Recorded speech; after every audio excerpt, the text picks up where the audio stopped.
últimos días han pasado hechos horrendos con menores de edad, pero hay una situación que nos preocupa y es el seguimiento que le da la justicia a denuncias de abusos sexuales o maltratos físicos o emocionales a los menores. Por eso, Linet de Vargas nos tiene un reportaje y una investigación sobre el tema. ¿Cómo estás, Linet? Hola, Nuria, buenas noches. Las agresiones físicas y sexuales contra menores de edad cada vez son más recurrentes y lo vemos de personas que jamás nos imaginaríamos que cometerían un hecho semejante. Vamos a conocer varios casos de menores que han sido agredidos y cómo las autoridades han sido negligentes o manos blandas en este proceso de investigación. Veamos. Lamentablemente. Vamos a ver el trabajo de Linet de Vargas. Los abusos físicos y sexuales contra menores de edad es una realidad que ocurre alrededor del mundo y abarca todos los grupos sociales. Nuestro país no es la excepción y por eso se promulga en el año 2003 la Ley 136-03 para el Sistema de Protección de los Derechos Fundamentales de Niños, Niñas y Adolescentes, ley que no se ha podido cumplir a un 60%, haciéndola ineficiente en cuanto a la protección de los derechos de los niños. Recibimos denuncias en nuestras oficinas sobre niños que han sido abusados y las autoridades no han sido diligentes en el proceso judicial. Lo que yo estoy pidiendo es justicia.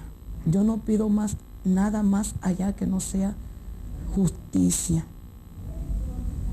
Y no quiero nada, como dicen, garantía económica, nada de eso.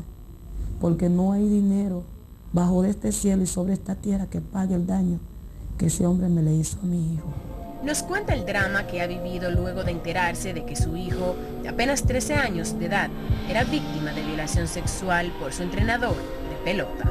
Yo le tenía mucha confianza al entrenador, porque yo le recomendaba a mi hijo, cuando mi hijo iba para viajes de práctica de pelota, y él muchas veces iba a la casa y se sentaba a hablar con mi hijo y a ver el juego de pelota. Su hijo estaba en esa liga de béisbol desde los 5 años de edad y a raíz de conversaciones extrañas en Facebook se dieron cuenta de lo que estaba ocurriendo. El entrenador le hacía constantes llamadas por Facebook y dentro de las conversaciones le decía: estoy bien y ahora mucho mejor cuando me comunico contigo. La falta que me haces no tiene precio. ¿Viste la foto que te mandé? Me siento tan feliz cuando te escucho hablar. Espero soñar contigo. Te estás olvidando de mí, chin a chin. Eres una de las maravillas y más especiales que Dios me ha dado. Eso eres para mí, muy especial. Te quiero, mi hijo, por siempre. Y cuando el menor le preguntaba qué estaba haciendo, este le responde: pensando en ti. Luego de descubrir este trato tan íntimo entre ambos, los padres abordaron al menor y este se negaba a hablar, pero luego le confesó que su entrenador lo violaba y las evaluaciones del médico legista lo comprueban. Indica borramiento de los pliegues de la región anal, sugestiva a penetración habitual. No fue violado ni una, ni dos, ni tres veces, sino fueron varias veces. Él le penetraba y le ponía a hacer sexo oral. Al preguntarle al menor por qué no había dicho nada al respecto, supuestamente les dijo que estaba bajo amenazas. De inmediato ponen la denuncia el día 13 de abril, lo arrestan, pero a los 3 días es dejado en libertad. El Ministerio Público presentó el caso ante el juez, solicitó que se le imponga prisión preventiva como medida de coerción, que es el numeral 7º del artículo 226, pero el juez no tomó en consideración nuestra medida e impuso otra medida más leve.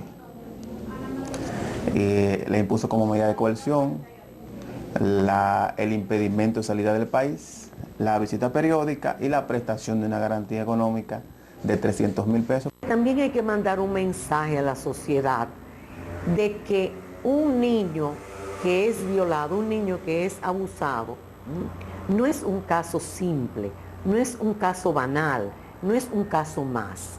Entonces, cuando se da la fianza, se trata como si fuera un caso remediable, que no lo es. No obstante la inconformidad con esta decisión, los abogados y el Ministerio Público recurrieron a la Corte de Apelación para pedir 20 años de prisión. Se imputaran estos elementos constitutivos del crimen, porque es un crimen, la violación es un crimen, no es un delito nada más. Si se imputaran directamente, lo que mandaría sería una orden de protección conjuntamente con no una fianza tan débil, una fianza mayor o una medida de coerción.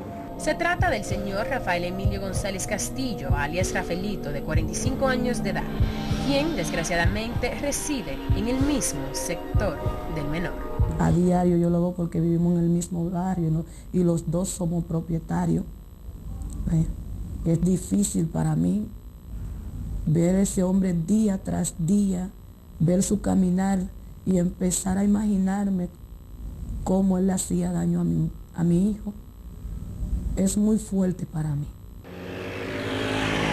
Y como evidencia de lo inseguro que se encuentran los moradores de esta zona, mientras pasábamos por el sector, Rafaelito estaba sentado frente a su casa, tomando aire y de vacaciones de su trabajo.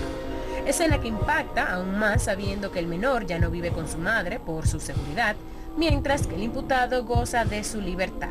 Pues, así de fácil, las autoridades se lo pusieron. En realidad esas son acusaciones delicadas, y más cuando uno está tratando a un niño con la actitud de como que es un hijo de uno. Siempre se busca la manera de malinterpretar lo que uno hace, pero las cosas no son como ellos dicen. Rechaza rotundamente las acusaciones en su contra. Yo le preguntaba por la foto si en verdad estaba haciendo el ejercicio para ver el físico, si se mantenía en físico bien, para que no se pusiera gordo. Simple y llanamente eso era lo que yo le preguntaba. Negó que amenazara al niño constantemente y que tiene como un mes que no lo ve. Y pagó 30,000 pesos supuestamente de fianza porque era todo lo que tenía ahorrado. Sí, vimos el estudio en la causa y eso nos dice que eso hubo una violación. Pero dice que hubo penetración en varias ocasiones, en muchas ocasiones. Eso no sé, no sabría decirle nada de eso, pero eso no fue así. De mi parte no. Es importante señalar que a este señor tampoco se le ha puesto una orden de alejamiento hacia el menor, ya que la ley dominicana no lo contempla para estos casos. Pero ¿qué resulta? Esas medidas están diseñadas exactamente para los casos de violencia intrafamiliar, violencia de género, violencia contra la mujer. No así de manera en los casos ordinarios, aunque entiendo yo que es prudente asimilar la medida a los casos eventuales que se puedan dar de cualquier naturaleza, no importa la vinculación del actor y la víctima. Increíble, lo que pone en evidencia una vez más las faltas de nuestro sistema judicial y las debilidades que tenemos en nuestro país. Otro de los procesos de investigación que no se han llevado a cabo como se debería es la de indagar con los otros niños que practican en la liga para saber si también han sido víctimas del acusado. No hemos ido más allá porque los padres no dan la oportunidad. O sea, vivimos en una sociedad todavía un poco atrasada donde conocer un caso de esta naturaleza contra su hijo es una vergüenza, podríamos decir, y no resolver un problema que debe ser el objeto. Entonces, no permiten, los padres no permiten nosotros irnos más allá. Hemos hecho el intento. Nos dirigimos al Play donde entrenan y preguntamos si otros menores habían sido acosados y lo negaron. Cuando a mí me dijeron eso, yo dije, oye, yo no creo eso. ¿Tú no lo crees? ¿Por qué? Porque se ve que no es de eso. Pero sí nos dijeron que aunque Rafaelito ya no da más prácticas, continúa yendo al Play. Pero, ¿dónde está la seguridad de estos niños? Por el momento, las autoridades en este caso llaman a que no pierdan la esperanza y a que confíen en el sistema de justicia. No solamente se trata de ese caso en particular, son muchos los casos que están ocurriendo y de la misma manera se está, si se quiere, frente a casos que se considera son tratados de manera injusta. Y de manera injusta porque la víctima, que en este caso es un niño, es revictimizado.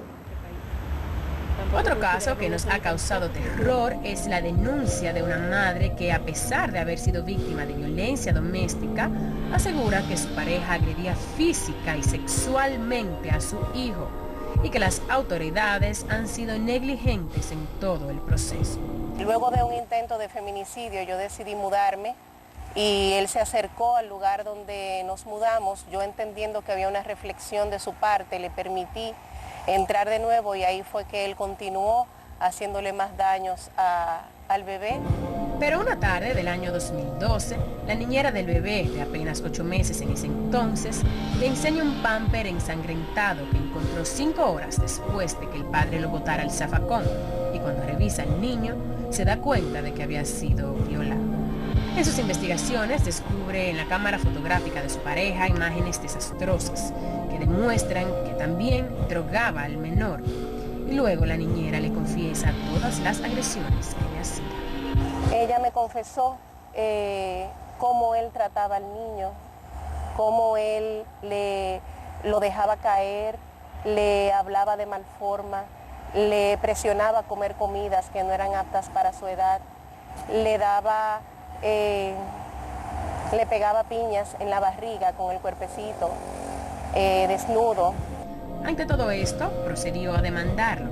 Sin embargo, dice que las autoridades hicieron caso omiso, ya que el padre del menor es una persona de grandes influencias.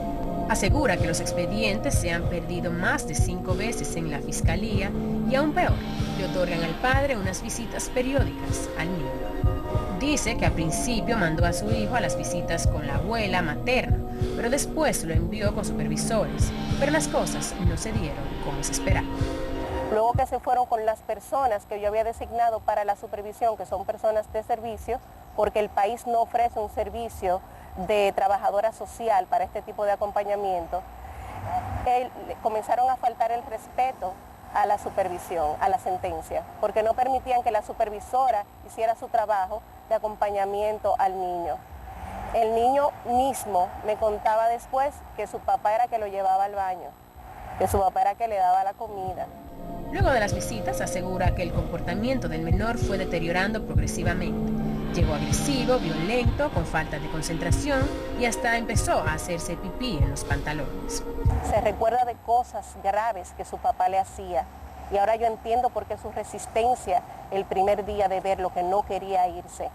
Ahora yo entiendo el por qué mi hijo se cuestionaba si yo lo quería, cuando llegaba a la casa enojado y confundido, como él mismo me decía. Y ahora yo entiendo el por qué yo no debo aceptar ese régimen de visitas. Por desgracia, en enero del 2015 al menor se le practicó una cirugía por una hernia que le encontraron por un largo de más de 4 pulgadas. Ya han pasado casi 5 años desde que esta madre denunciara estas agresiones físicas y sexuales.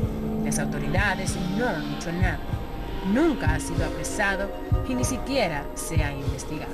Cuando fui a buscar apoyo por tercera vez donde Jenny Berenice para ver qué se podía hacer tanto con el caso de la Rómulo Betancourt como con el archivo definitivo de la México, donde yo solicité objeción en el tiempo reglamentario, en el Palacio de Justicia la persona que se encarga de recepción me tenía en una lista donde a ella le autorizaban a no recibir ninguna documentación que yo fuera a depositar. En estos momentos la madre ha emprendido la huida para que su hijo no tenga que volver a ver a su padre y por temor a que cumpla con una de sus tantas amenazas y los mate. Por favor, que por lo menos permitan que mi hijo tenga una vida. Salven la vida de mi hijo, por favor. Aléjenlo de este hombre, que mi hijo tiene derecho a tener un desarrollo sano. Lo que yo veo es que aquel tratamiento sistémico, que es el que debe abordarse cada vez que hay un caso en el que hay una agresión física o una agresión sexual, o incluso en este caso una violación sexual, que es un agravante cuando se trata de niños, niñas y adolescentes, no se ha abordado de manera sistémica por todo el grupo de profesionales que tiene a su cargo el caso. Otro caso donde las autoridades aún no han sido diligentes es en la queja que puso la vecina de unos niños en Conani el pasado 11 de abril. Envió fotos de los abusos físicos que supuestamente comete el padre contra uno de sus hijos porque había dejado la merienda en la mesa, que ambos no habían vuelto al colegio y que los familiares de los niños no sabían de ellos desde el 10 de abril. En Conani nos informan que enviaron el caso el 11 de abril al Departamento Línea Vida del Ministerio Público. Al comunicarnos con las autoridades de Línea Vida, la fiscal Rita Durán nos informó que se habían presentado en casa del menor, pero nadie abrió la puerta. Volvimos a comunicarnos con la magistrada el día 28 de este mes para saber qué habían hecho al respecto y nos dijo que podía ir este sábado a casa del menor, pero que aún no habían hecho nada porque las informaciones eran ilimitadas y que en caso de que no abrieran la puerta, en esta ocasión enviarían un acto de alguacil. Y si este no se presentaba, pues procederían con la policía. Sin embargo, después de casi 20 días de la denuncia, los menores todavía siguen bajo el cuidado de su padre. Y es evidente que en este proceso han sido muy lentos. El Ministerio Público puede intervenir directamente y hacer su investigación. Y además está el rol de la policía de atención de niños, niñas y adolescentes en los casos en los que se requiere de su auxilio. Es increíble cómo en casos tan extremos y horroríficos como estos ocurran con tanta frecuencia, pero sobre todo que nuestras autoridades, teniendo todas las pruebas necesarias para proteger a niños inocentes que han sido maltratados despiadadamente, no se haga justicia. ¿Qué más necesitan para que puedan actuar correctamente? Si su único papel es salvar nuestras vidas y son ellos mismos quienes permiten que nos la quiten.